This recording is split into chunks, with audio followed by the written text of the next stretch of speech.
হাদির ঘটনায় সুব্রত বাইনের কন্যা সিনথিয়া বিথি গ্রেপ্তার।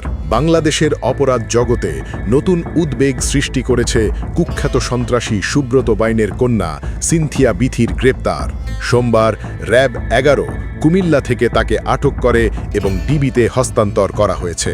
গোয়েন্দা সূত্র হতে জানা যায়, বাবার দীর্ঘ কারাবাসে সিনথিয়া কার্যত আন্ডারওয়ার্ল্ডের গ্যাং মাদার হিসেবে নেটওয়ার্ক পরিচালনা করতেন। চাঁদাবাজি, টেন্ডারবাজি, অবৈধ অর্থ লেনদেন সহ নানা অপরাধে তার নিয়ন্ত্রণ ছিল বলে অভিযোগ রয়েছে তার বিরুদ্ধে। তদন্তকারীরা তার নিয়ন্ত্রিত অস্ত্র ভাণ্ডার, প্রশিক্ষিত কিলার দল এবং আন্তর্জাতিক সন্ত্রাসী সংযোগ সম্পর্কে তথ্য খুঁজছে। বিশেষ করে ভারতীয় অপরাধ চক্রের সঙ্গে যোগাযোগের অভিযোগ গুরুত্ব পাচ্ছে। সাম্প্রতিক রাজনৈতিক সহিংসতা ও জুলাই বিপ্লবীদের ওপর হামলার হুমকির সঙ্গে আন্ডারওয়ার্ল্ডের যোগসূত্র আছে কিনা তাও খতিয়ে দেখা হচ্ছে। প্রাথমিক জিজ্ঞাসাবাদে কিছু তথ্য মিলেছে বলে জানা গেছে। ডিবিতে রিমান্ডে তাকে নিবিড়ভাবে জেরা করা হতে পারে।